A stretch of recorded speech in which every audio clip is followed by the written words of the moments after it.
Alors, on va commencer par un truc simple, le remerciement aux sponsors, hein, parce qu'effectivement, on le dit tous, mais sans eux, des événements comme ça ont du mal à exister. On va commencer par se présenter. Donc moi, je suis Céline Jarkowski, je travaille chez Cocan, dont vous venez de voir la vidéo. On a un stand, effectivement, 3 étages en dessous, je crois. Je suis coach agile depuis un certain nombre d'années, biberonnée à l'agilité depuis un certain nombre d'années aussi. Et alors moi, j'ai pas une particularité, mais j'ai commencé en start-up en fait. Et ce que je dis, même si à l'époque, moi, quand j'ai commencé dans mon entreprise, on parlait pas du tout d'agilité, il y avait un truc où on était très très fort, c'était la priorisation, parce qu'on allait jusqu'à prioriser nos salaires. À quel moment on allait être payé et qui commencerait à être payé. Donc on était aussi une équipe très soudée, vous imaginez bien quand on commence à parler de ce genre de choses. Et donc je suis accompagnée aujourd'hui par Jean-Philippe.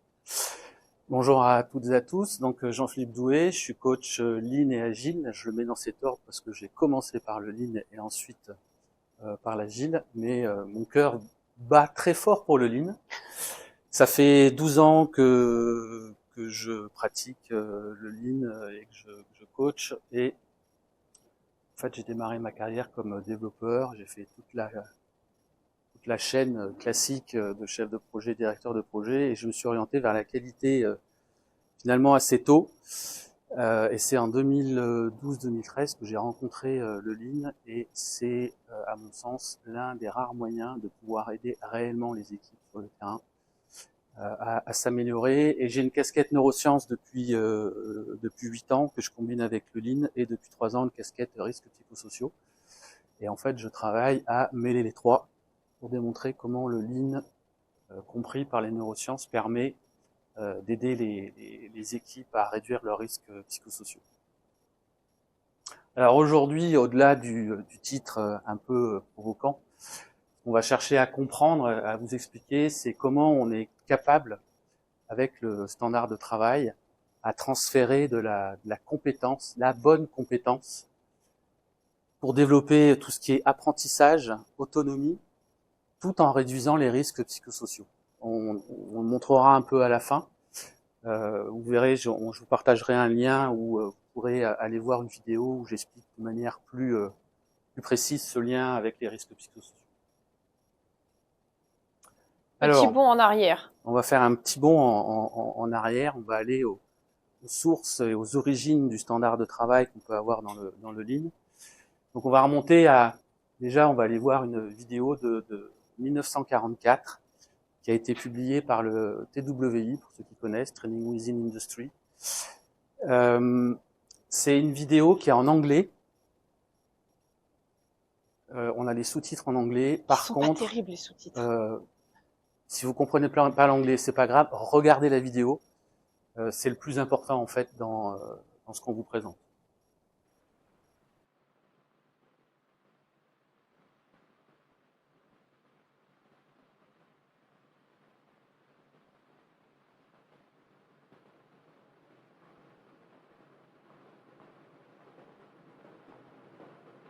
Say, Fred, meet Mary Brown, new drill press operator.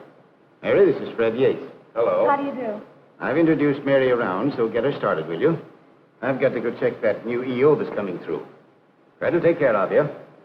Better remove that wristwatch, Mary. And Fred, you fix her up with one of those new safety caps. Okay. Well, let's get going.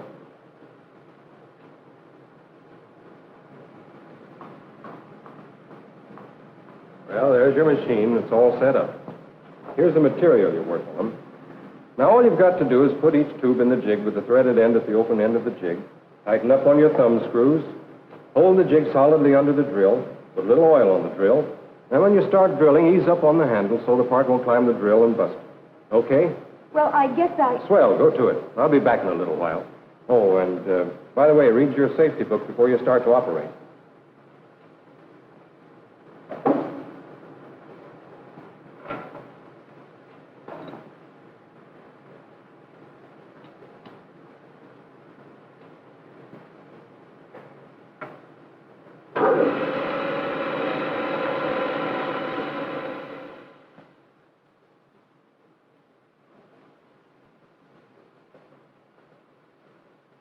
Well, how's the new girl doing?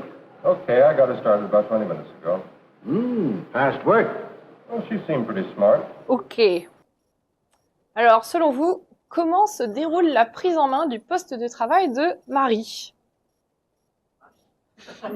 Elle arrache. J'avais compris, elle arrache, mais elle arrache, oui. Quoi d'autre? Qu'est-ce que vous observez? Théorique, j'ai entendu quelque part. Ouais.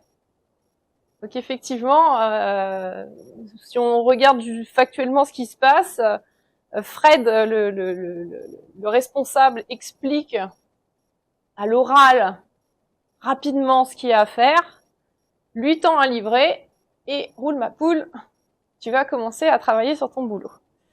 Dans certaines entreprises, on appelle ça l'autonomie.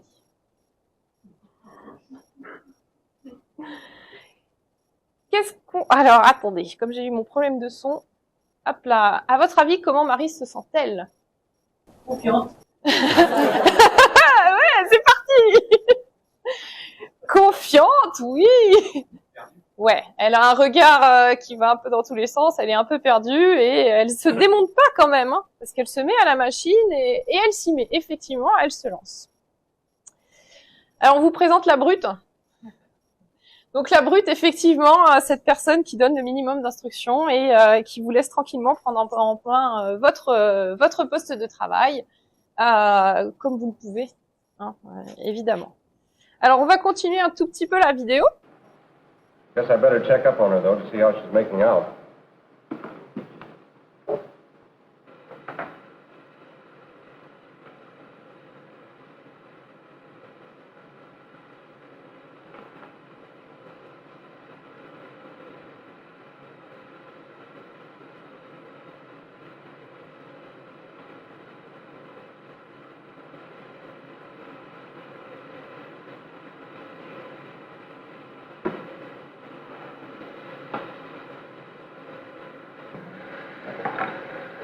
Well, how you doing? Are they all right? Hey, not so good. I was just doing what I was told. Look, you couldn't have been. On two of these, the holes are in the wrong end. Well, I guess I'll have to show you. Now look, first you put the piece of stock in the jig with the threaded end toward the open part of the jig. You tighten down on the thumb screw. Then while you hold the jig solid under the drill, you take this brush and you brush on a little oil. Now you drill with a steady pressure. You ease up a little on the handle as you feel the drill cutting through. And after you've pulled out the drill, you take the part out of the jig and you put it in the box with a hole toward the front. Now you can do that. There's nothing to it. Go ahead, drill a dozen or so. I'll be back in a little while.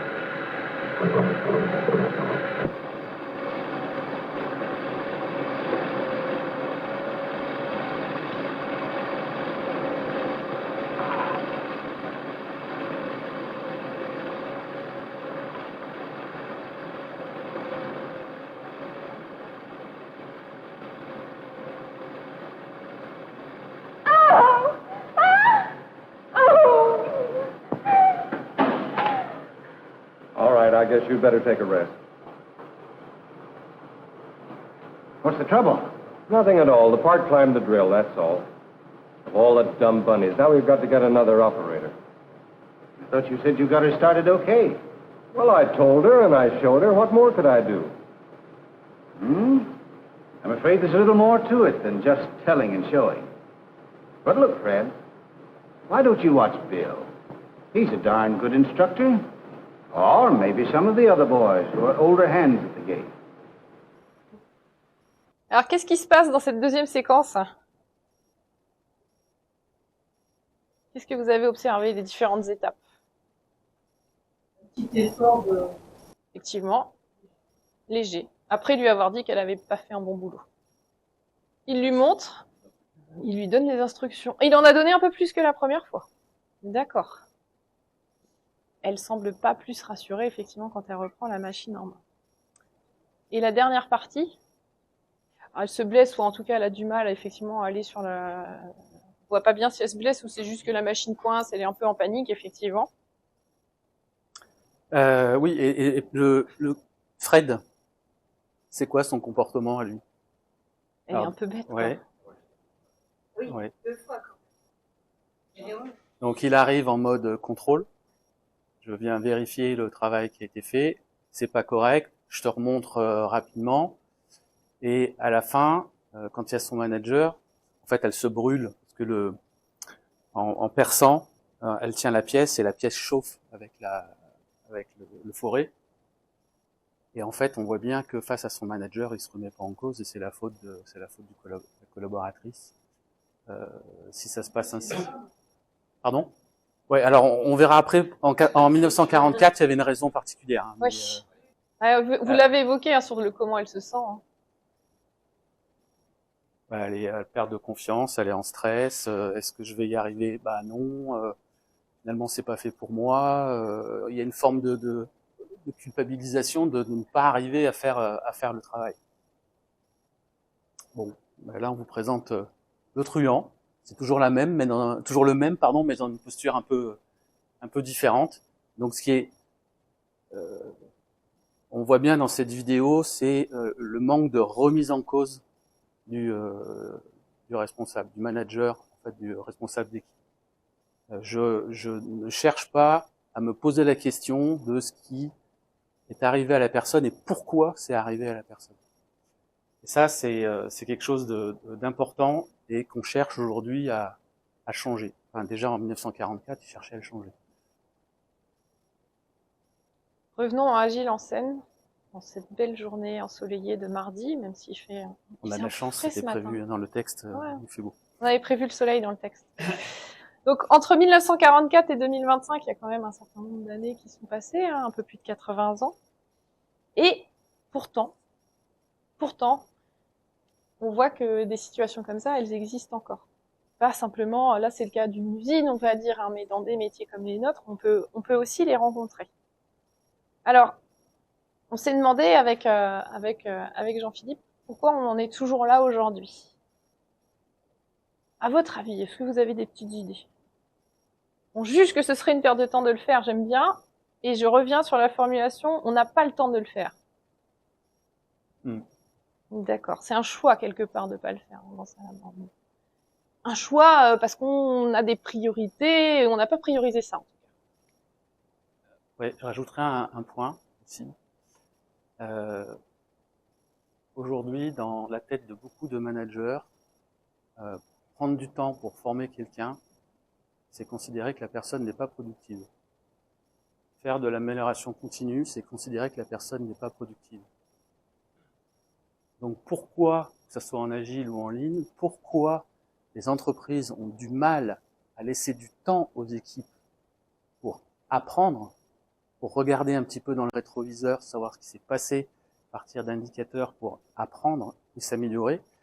C'est parce que dans la culture, on a cette idée que ce n'est pas de la production.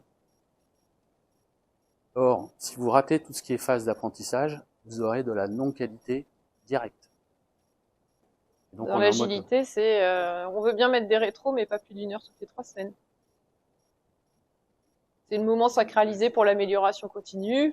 Oh, d'accord, on va faire avec ce qu'on peut alors. Hein. Et on arrive à des rétros qui servent à rien. Ouais, le jour où les DG et en dessous auront des objectifs de réduire de 10% la non-qualité chaque année, ça changera peut-être la manière de travailler. Sauf que ça, on les trouve nulle part. On a des objectifs sur les modèles de maturité. Ok. Est-ce que ça change grand-chose sur le terrain? Pas sûr. Ça devient un indicateur Pastex. Voilà, on est d'accord. Donc, on vous l'avait dit, hein, on a des formations qui sont insuffisantes, qui sont ou inefficaces. La plupart du temps, les formations aujourd'hui, c'est quoi? On a un catalogue. Tu vas te former à ça, tu vas te former à ça, ou je vais me former à ça. C'est rarement en lien avec les besoins opérationnels du moment. Est-ce que vous avez des matrices de compétences dans vos équipes? Je ne parle pas de matrice de compétences de savoir si vous connaissez Scrum ou si vous connaissez Lean. Je parle de matrice de compétences. Est-ce que vous savez faire un vrai Kanban au sens Lean? Est-ce que vous savez faire du développement Node.js très particulier pour faire des IHM très particulières? La matrice de compétences en ligne, elle est très fine. C'est pas juste, je sais développer en PHP. Si vous avez ce genre de matrice, dans plein d'équipes, je vois ça. Ouais, on a une matrice de compétences. Je regarde la valeur de la matrice, c'est inutilisable. On sait juste qui connaît le PHP ou qui connaît le Java. Mais dès qu'on est sur un problème bien spécifique, ben on sait plus où on en est. Donc du coup, tout ça, ça génère quoi? Des variabilités dans le travail que vous réalisez, non qualité, des problèmes de délai, etc. On enchaîne.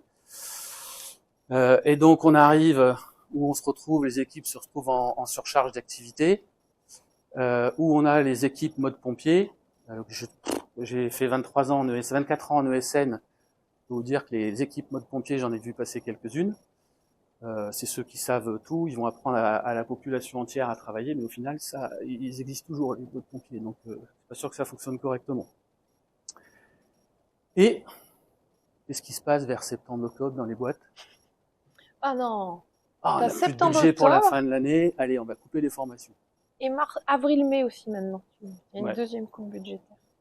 Donc en fait, à chaque fois, l'aspect transmission de l'apprentissage est inefficace et avec le standard, on essaie d'y répondre.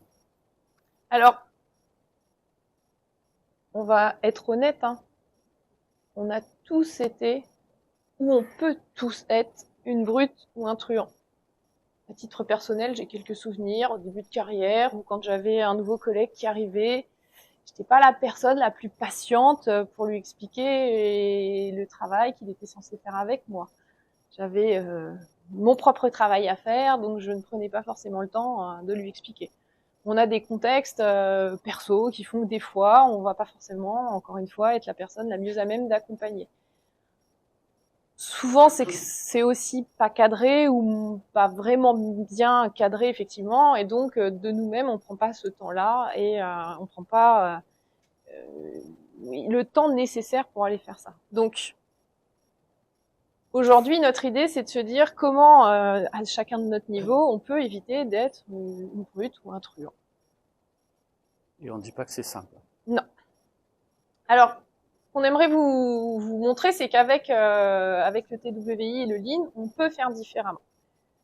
Peut-être que tout le monde ne sait pas ce qu'est le TWI. Donc, tu nous en dis 2 mots? Ouais. Alors on va aller plus loin que 1944. On va aller jusqu'en 1919, où on a Charles Allen. En fait, je ne sais pas si vous connaissez ce livre. Vous pouvez le trouver sur des bibliothèques américaines en ligne, et je vous conseille de le lire, parce que ce bouquin est ultra moderne. Moi qui développe mes connaissances sur en neurosciences, notamment sur l'apprentissage, je me dis, ce gars, il est allé dans le temps, 2030, 2040, 2050, et il est revenu en 1919, et il a écrit comment fonctionnait le cerveau. C'est impressionnant. Et donc il a mis un modèle en place, montrer, expliquer, faire exécuter et corriger. Et à chaque fois, il a travaillé avec des équipes sur notamment la construction de voies ferroviaires aux États-Unis, avec des résultats qui sont juste extraordinaires, la formation dans la construction des bateaux aussi. Et donc on remonte en 1940, Seconde Guerre mondiale. 1940, la France rend les armes, en tout cas une partie. Et donc les États-Unis, en fait, créent ce qu'on appelle le Training Within Industry, qui était une entité pilotée par 2 personnes, et elle devait au départ rester que quelques mois. En fait, elle est restée jusqu'à 45 et jusqu'à la fin de la Seconde Guerre mondiale. Et quand ils ont construit ce qu'on appelle le TWI, ils se sont inspirés très très fortement du livre de Charles Allen. Vas-y. Donc en 1940, Seconde Guerre mondiale, aux États-Unis, les hommes valides sont où? À la guerre. Il reste qui? Et les jeunes et les enfants et les adultes hommes qui ne peuvent pas partir à la guerre. Et donc pour soutenir l'effort de guerre, ils se sont dit on va amener les femmes dans les usines, mais il faut les former. Et donc, en fait, avec le TWI, ils ont formé plus de 2 millions de superviseurs dans 16 000 usines au travers des États-Unis. J'ai oublié son nom. Rosie. Rosie, merci. On connaît l'image de Rosie, c'est une photo de 43, qui a été détournée ensuite À maintes reprises. à maintes reprises pour X ou Y raison. Mais en fait, cette photo existe depuis 1943. Vas-y. Alors, j'ai cherché dans les profondeurs du web pour essayer de trouver des docs de cette époque, 43-44. Alors ça, je sais plus, c'est ce qu'ils ont écrit dans j'ai oublié le nom de l'usine dans laquelle ça a été écrit, mais globalement, le TWI, il y a 3 livres. Il y a le Job Instruction qui doit être, je sais plus où, j'arrive pas à lire, il doit être là. Il y a le Job Methods et il y a le troisième, j'ai oublié son nom. Relation, merci. Relation, c'est comment on arrive à faire travailler correctement des équipes ensemble. Le Job Method, c'est l'amélioration continue. Et le Job Instruction, c'est notamment les standards de travail, où toute la partie de Charles Allen a été récupérée. Et donc, on va voir avec Fred, le superviseur de tout à l'heure, comment, après avoir peut-être un peu bouquiné, il change sa manière de faire. Now then, this is the part that you're going to be working on. It doesn't look very important, but it is an important part in an airplane. And your job is going to be to drill a hole right here through the collar so that it can be tapped later on for a set screw. This is the final assembly, and the part that you'll be working on goes right here. I see. And this is the hole I've got to drill? That's right. Now, if you'll just stand right here where you can see, I'll explain everything to you step by step as we go along.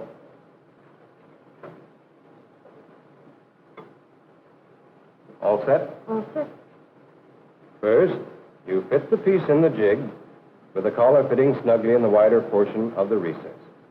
Then you tighten the larger thumb screw so that the hole will be accurately located.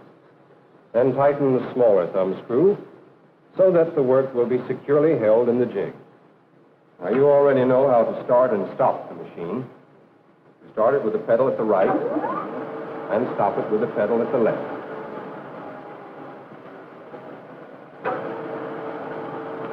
Now, hold the jig firm so that the work won't move during the drilling operation.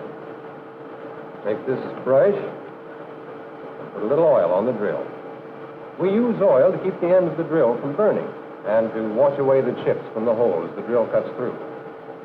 Now, to drill the hole, you apply a steady pressure to the handle so that the drill cuts even. When you feel the drill cutting through, you ease up on the pressure so that the hole will be cleared out without the drill grabbing. Then remove the drill, take the part, and stack it in the tote box with the hole toward the front end. Ça change un petit peu. Donc là, effectivement, il a été super long hein, par rapport à tout à l'heure, hein, mais c'est pas si long que ça au final. Donc effectivement, là, l'attitude de Fred a complètement changé. Donc il a une nouvelle collaboratrice qui arrive et il lui demande de regarder parce qu'il va lui montrer et à chaque fois, il explique vraiment pourquoi il est en train de faire telle action. Il lui montre et il explique, il donne vraiment le pourquoi. À un moment donné, il est avec son pinceau en expliquant pourquoi il faut mettre un petit peu d'huile sur la pièce. All right. Now I'll drill another one. But this time, you tell me what to do and just how I'm to do it. All right. Well, first you put the tubing in the jig so that it fits in the recess. Now you tighten the large thumb screw. And now you tighten the smaller thumb screw. Now, place the jig firmly under the drill. Now you oil the end of the drill. Now you bring down the drill with a steady pressure on the handle. That's right. Deuxième partie, il montre toujours, mais c'est elle qui explique. Et encore une fois, ça permet de verbaliser, de checker que la personne a bien entendu. Et il y a une troisième partie qui va être, enfin, il y a un aspect particulier qui va être important qu'on vous montre là. But this drilling operation is all in getting used to the feel. Here, put your hand over mine as I press down on the handle.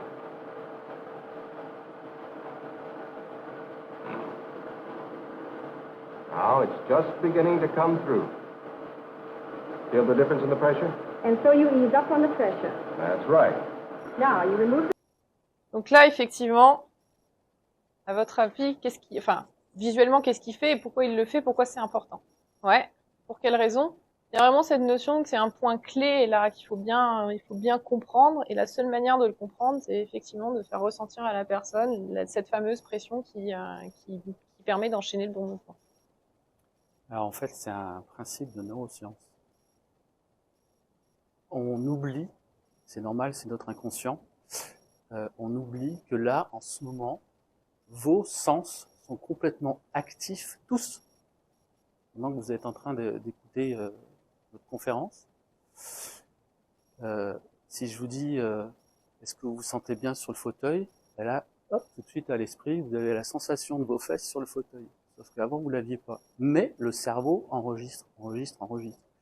Et le fait de faire poser la main de la personne, c'est effectivement ce que vous avez dit. Mais pendant que la personne est formée, tous les sens continuent d'être actifs. Et le cerveau enregistre tout.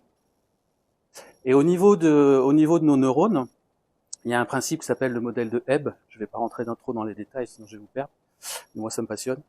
Le modèle de Hebb, c'est tous les neurones qui s'activent en même temps se connectent ensemble. Ça veut dire quoi?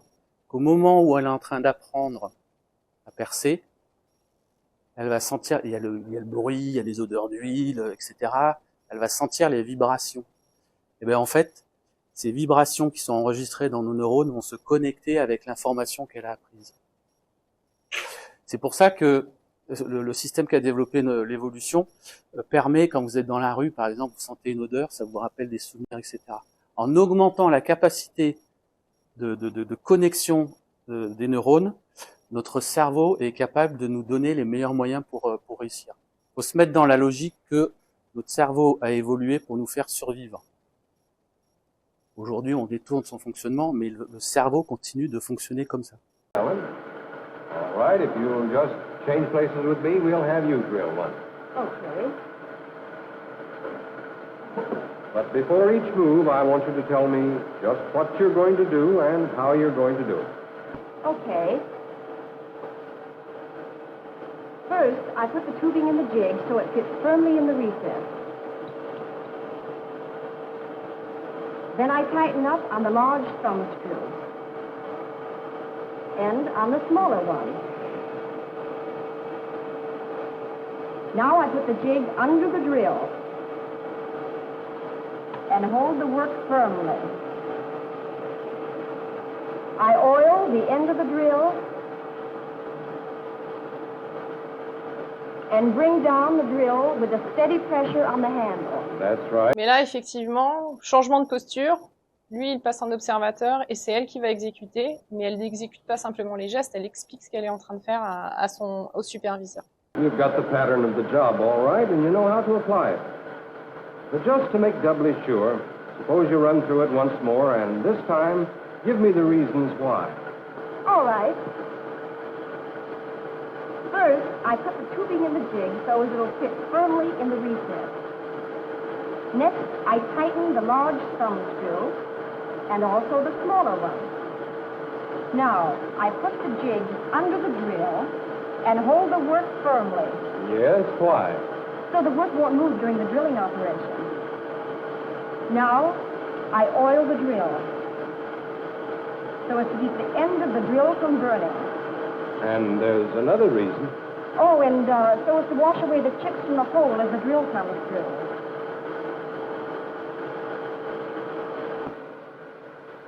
Ce qu'il lui demande dans une dernière étape, c'est d'exécuter, d'expliquer ce qu'elle fait et d'expliquer pourquoi elle le fait. Et à ce moment-là, lui peut corriger s'il y a eu une incompréhension sur le pourquoi également. Alors, oui, c'est pour moi. Et Je cherchais ma phrase, pardon. Donc en fait, le choix qui s'impose en entreprise, c'est est-ce que on cherche à montrer, comme on a vu au début, ou est-ce qu'on cherche à instruire, donc à transférer de la compétence pour que les gens deviennent réellement autonomes. Donc on fait un petit détour dans le job instruction. Alors, ce que je voudrais vous montrer, vous l'avez bien entendu dans la vidéo, en fait, dans le job instruction, le standard, c'est ça, c'est le rectangle rouge. Donc on a les étapes dans la colonne de gauche, et sur la partie droite, on a les points clés. Les points clés servent à la fois d'autocontrôle. Est-ce que ce que je fais, je suis en train de le faire correctement? Autrement dit, est-ce que je suis en train de réussir mon travail ou pas? On voit souvent des tas de procédures. Vous avez une liste à la rallonge, à la Prévert, mais on exécute les différentes étapes, mais on ne sait pas si on est en train de réussir ou pas. On fait des tâches. On fait des tâches, on exécute des choses. Et si on regarde les key points, en fait, les key points sont faits pour quoi? 80% de votre boulot, vous savez le faire, globalement. Mais le standard, il est fait pour les 20% où c'est plus compliqué, où c'est un petit peu différent. Et donc, en fait, ça va donner les trucs et astuces qui nous permettent d'arriver à faire correctement le travail qui nous est demandé. Et ça peut être aussi, et c'est surtout dans l'industrie, c'est les clés de sécurité. Comment je ne me blesse pas. Ça peut être aussi la partie délai.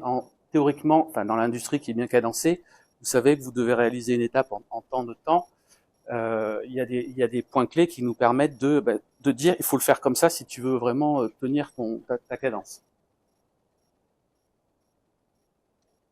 Alors, on va vous montrer une partie pratique. En principe, vous pourriez utiliser dès demain à votre travail.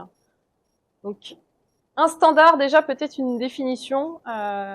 L'idée du standard, c'est que c'est la meilleure manière connue par l'équipe à un moment donné pour réaliser une activité avec le moins de gaspillage possible. Ok? Alors, ça veut dire quoi? Ça veut dire qu'un standard, à un moment donné, doit évoluer. C'est pas une procédure, un process qu'on a écrit depuis 5 ans, qui a été écrite par une personne haut placée, qu'on doit appliquer, etc. C'est vraiment quelque chose, on le dit bien, la meilleure manière connue par l'équipe, à un moment donné, pour réaliser son activité. Donc cette notion d'amélioration continue, elle est extrêmement importante. Alors, en fait, vous pourriez déjà être dans une situation où vous n'avez pas de standard. Mais vous faites de la mesure. Et au travers de la mesure, vous détectez un écart. Donc on a un écart de performance, quel qu'il soit. Cet écart de performance, il doit déclencher une résolution de problème. Donc ça, c'est pareil, c'est important. On a souvent des équipes qui ont des indicateurs, mais qui les regardent comme ça, et en fait n'utilisent pas les indicateurs pour déclencher la résolution de problème, pour agir.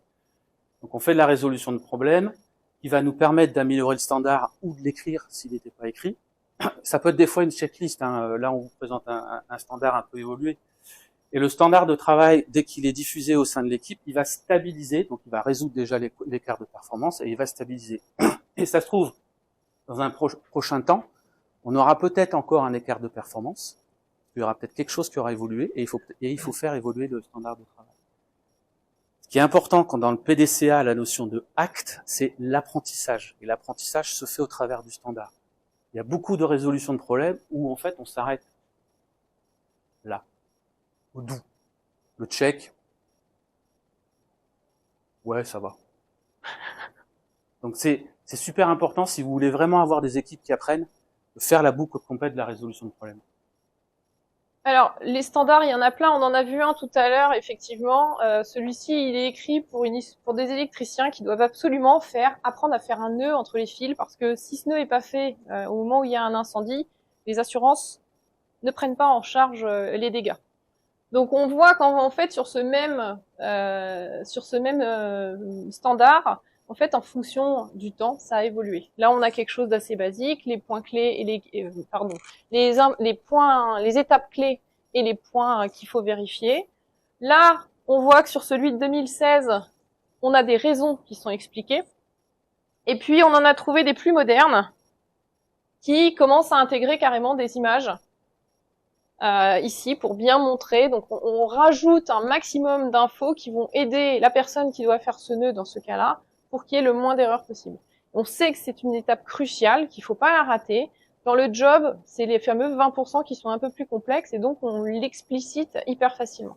Et vous voyez, on fait pas une procédure immense. C'est une feuille, ça peut être imprimé sur un A3, A4 et ça fonctionne bien.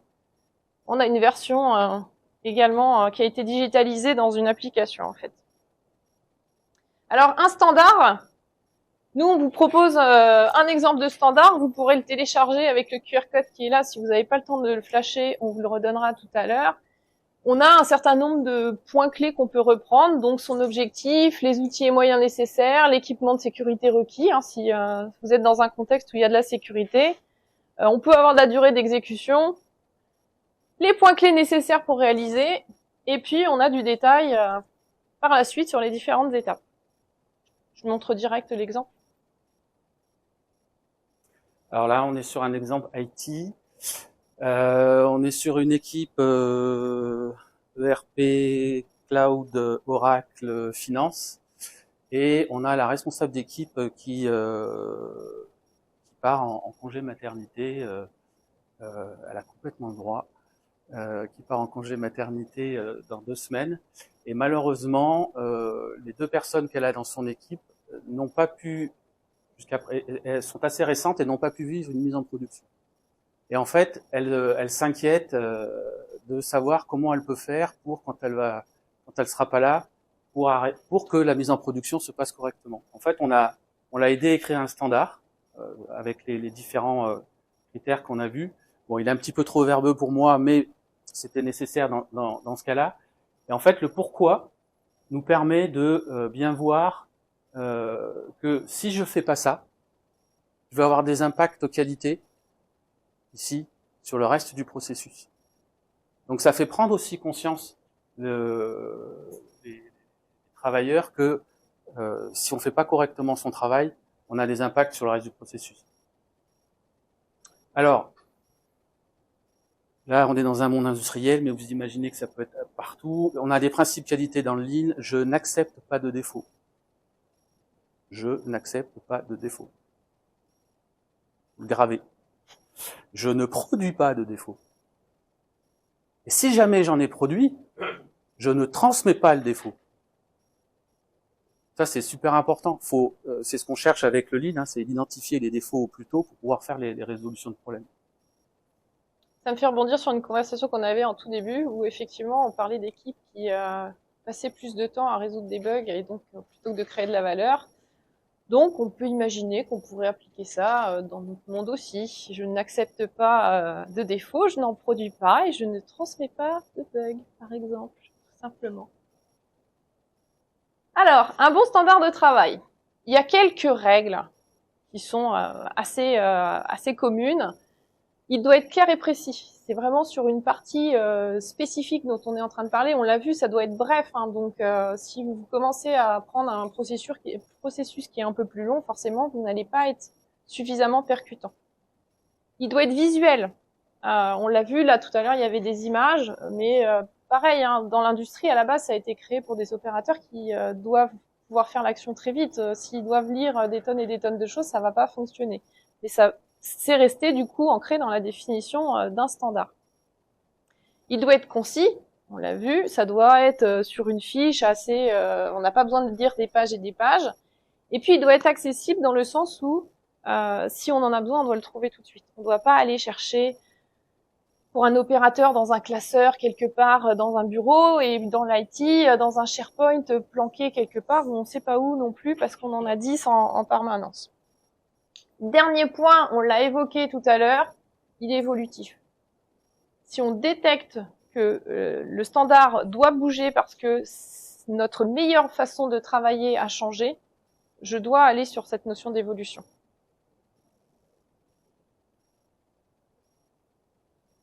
Vas-y. Alors, on a vu en place les éléments clés. Pour le rédiger, il y a quelques étapes intéressantes aussi. La première, au final, c'est le fait que la rédaction d'un standard, c'est pas quelqu'un de la qualité ou quelqu'un qui travaille pas sur ce sujet-là qui va le rédiger. C'est vraiment un expert opérationnel du sujet. Donc, dans l'IT, ça peut être tout simplement un des développeurs qui va écrire le standard pour le reste de l'équipe. C'est hyper important. On n'est pas dans ce côté l'école bleue qui travaille. C'est l'inverse, l'école blanche qui rédige pour l'école bleue. C'est vraiment la personne qui fait, qui est la mieux à même de savoir quel est le meilleur standard, quelle est la meilleure façon de travailler, et qui donc va rédiger le standard. C'est moi encore là? Oh, mais je peux le faire, tu veux. Non, je crois que c'était toi. En plus. Donc on a l'expert qui a rédigé son standard, il va le tester auprès d'un novice. Et surtout, il ne dit rien, il s'assoit à côté et il regarde le novice exécuter. Et normalement, le résultat doit être le résultat réalisé doit être le résultat attendu. Si c'est pas le cas, l'expert va modifier son standard et va retester. D'où la On boucle. fait une boucle d'amélioration. L'expert qui a rédigé le standard, il est aussi responsable de la formation, donc de l'enseignement des personnes qui vont utiliser ce standard. Et on a, je vais faire l'ensemble. On a une première partie, vous l'avez vu hein, dans la vidéo.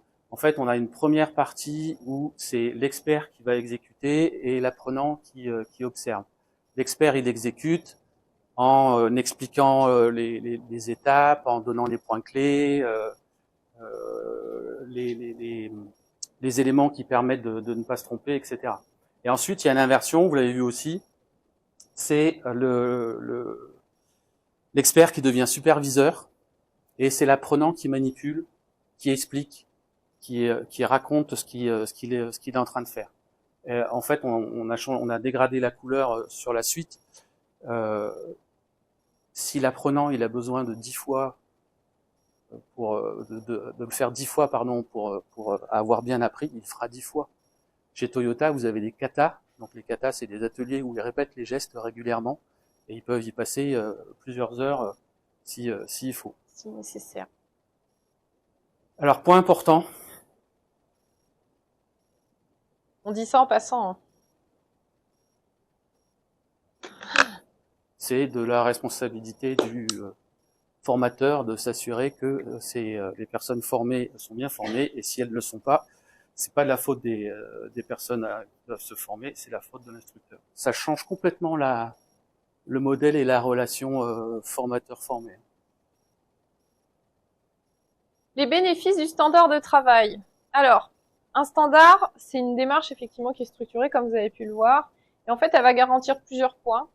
Elle va garantir dans certains cas de figure plus de sécurité, plus de qualité puisque tout le monde va connaître la meilleure façon de faire dans l'équipe, moins de variabilité entre les personnes qui font le même geste et plus de stabilité des conditions de travail, bien évidemment s'il est correctement transmis. Si ça reste un document, effectivement, l'expert fait mais laisse les gens se débrouiller, ça va pas mieux marcher en fait. Il y a vraiment une démarche complète. Alors, on va faire un petit focus. En même temps, vous pouvez scanner si vous voulez. C'est un article où j'ai détaillé toute cette partie-là. En fait, si on prend le modèle d'apprentissage en neurosciences, celui-là, c'est un modèle qui est posé par Steve Masson, mais globalement, ils sont tous d'accord là-dessus. Il faut activer ce neurone. C'est clair que si vous ne faites pas bouger vos neurones, vous allez rien apprendre. À plusieurs reprises. Donc, en fait, le fait de répéter les choses, ça renforce nos connexions neuronales. En récupérant en mémoire, ça veut dire quoi? Le fait qu'il demande à la personne d'expliquer le travail qu'elle est en train de faire, elle est obligée de construire un schéma mental et de verbaliser ce qu'elle est en train de faire. Donc ça améliore la mémorisation, y compris que le principe 4 en élaborant des explications. Le 5 de façon espacée, je l'ai laissé un petit peu en retrait par rapport à la vidéo, mais globalement, sachez que chez Toyota notamment, et si on veut le faire correctement, on fait des répétitions. Le 6, maximiser la rétroaction, c'est quand on se trompe. Quand on se trompe, on se fait corriger par le formateur. Et le principe 7, j'ai envie de dire, ça c'est un état d'esprit. Si vous n'avez pas un esprit dynamique pour apprendre, vous aurez du mal à changer et à apprendre des choses. Enfin, sur les risques psychosociaux, là vous avez un QR code pour aller voir une vidéo une de mes conférences que j'ai fait à la Flocon cette année, où j'expliquais plus en détail. Donc là, vous êtes sur le rapport Golac, qui est un rapport qui a été remis au ministère du Travail en 2011, qui malheureusement doit caler des tables ou des étagères. Vous avez globalement tous les risques psychosociaux et comment en pratique les résoudre. Le livre, je crois qu'il était très politique, mais en fait, il y a beaucoup de choses. En fait, ce qu'on voit, c'est que le standard de travail, on peut améliorer les contraintes de rythme, parce qu'on va permettre de mieux travailler, de régler ça. La polyvalence, ça permet de monter en compétences en apprenant les choses et pas en étant juste posé derrière un atelier ou un bureau. Comme c'est un outil qui s'améliore, en fait, on devient responsable de nos meilleures pratiques. Ça résout aussi les problèmes de sous-qualification, ça vient avec la polyvalence. L'autonomie dans la tâche, vous avez vu que si on arrive à mieux la faire, on n'est plus obligé d'aller déranger son petit copain, mais comment tu fais tel truc. Utilisation et accroissement des compétences, c'est pas très clair. J'aurais dû changer de couleur. Qualité empêchée. Ça, c'est un des facteurs importants dans les risques psychosociaux, c'est quand vous vous retrouvez dans des situations, je suis persuadé que vous l'avez tous vécu, et vous le viviez malheureusement certainement encore, c'est quand on vous empêche de faire un travail de qualité. On vous demande de faire bien, mais on vous demande de faire vite. Et on vous donne pas les moyens de faire bien. Ça affecte très fort notre cerveau. Et puis ça contribue aussi à la gestion du changement, comment on arrive à changer les choses au sein des équipes.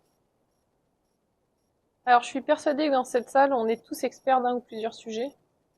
Il y a des sujets sur lesquels vous êtes questionnés fréquemment. Et peut-être que dès demain, dès lundi, vous pourriez créer votre premier standard en vous posant effectivement ces questions toutes simples. C'est pourquoi vous le faites, qu'est-ce que vous avez à transmettre, qu'est-ce que vous cherchez à améliorer, à quelle complexité qui est présente aujourd'hui, vous cherchez à répondre en créant ce standard. En tout cas, nous, on vous invite à effectivement y réfléchir pour pouvoir, encore une fois, être dans l'amélioration. Et on vous aurait bien laissé une place pour les questions-réponses, mais comme on est beaucoup trop long,